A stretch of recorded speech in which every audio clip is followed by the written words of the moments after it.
ओम साईं राम। आज हम बाबा के और चमत्कार की कथा सुनेंगे। और ये दामोदर को सांप ने काटा और बाबा ने उसे किस प्रकार से बचाया, ये वो कहानी है। तो चलिए अब हम सुनते हैं। दामोदर को सांप के काटने और साईं बाबा द्वारा किसी भी प्रकार के तंत्र मंत्र, दवा, औषधि आदि के बगैर उसके शरीर से जहर का बूंद बूंद बाहर टपका देने की चर्चा सारे गांव में हो रही थी। लोगों ने द्वारका माई मस्जिद में आकर साईं बाबा को उनके कंधों पर उठा लिया और उनकी जय जयकार करने लगे। सभी छोटे बड़े आदि पुरुष साईं बाबा को गांव में घुमाने लगे। नई मस्जिद के मौलवी ने कहा कि मैंने तो पहले ही कह दिया था कि यह कोई साधारण पुरुष नहीं है, यह तो फरिश्ता है।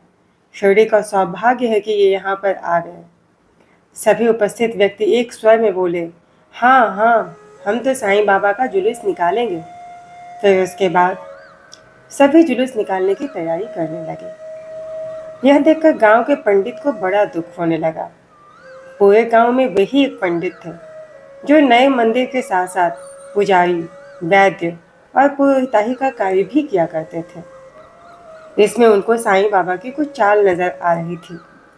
साईं बाबा एक चमत्कारिक पुरुष हैं। पंडित इस बात को मानने के लिए तैयार नहीं था। पंडित जी गांव की चौपाल पर गए और वहां बैठे लोगों से बोले, यह गांव ही मूर्खों से भरा है।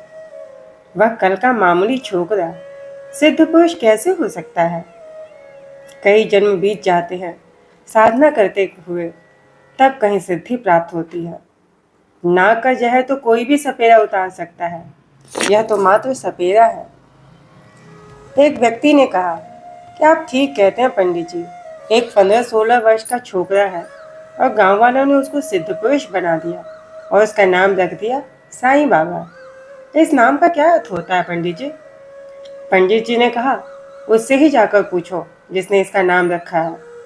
फिर पंडित जी ने कहा, जाओ पुरानी मस्जिद में जाकर देख कर आओ, वहाँ पर क्या हो रहा है। तभी ढोल धमाके आदि की आवाज़ सुनकर पंडित जी चौंक गए। उन्होंने देखा सामने से साईं बाबा की शोभा यात्रा जय जयकारी के साथ आ रही थी। एक पालकी में साईं बाबा विराजमान थे। पंडित जी यह देखकर हैरान थे। दामोदर और उनके साथियों ने पालकी अपने कंधे पर उठा रखी थी। उनके साथ गांव की कई महिलाएं भी थी। यह देखकर पंडित जी आपा खो बैठे और वे गला फाड़ कर चिल्लाने लगे, सत्यानाश हो, ये ब्राह्मण के लड़के भी इस सपेरे के बहकावे में आ गए। अरे ये बहुत बड़ा जादूगर है, कोई सिद्ध पुरुष नहीं। नौजवानों को इसने अपने वश में कर रखा है। एक दिन ये सभी भी इसी की तरह शैतान बन जाएंगे। साईं बाबा की पालकी में भीड़ बढ़ती जा रही थी और ग्रामवासी नाचते गाते, झांझ मंजीरा बजाते हुए आगे निकल गए। महिलाएं अपने अपने घरों से साईं बाबा का स्वागत कर रही थी।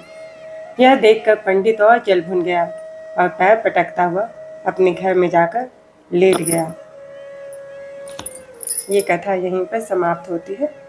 हम अगले अध्याय की कहानी, अगली वीडियो में लेके आएंगे।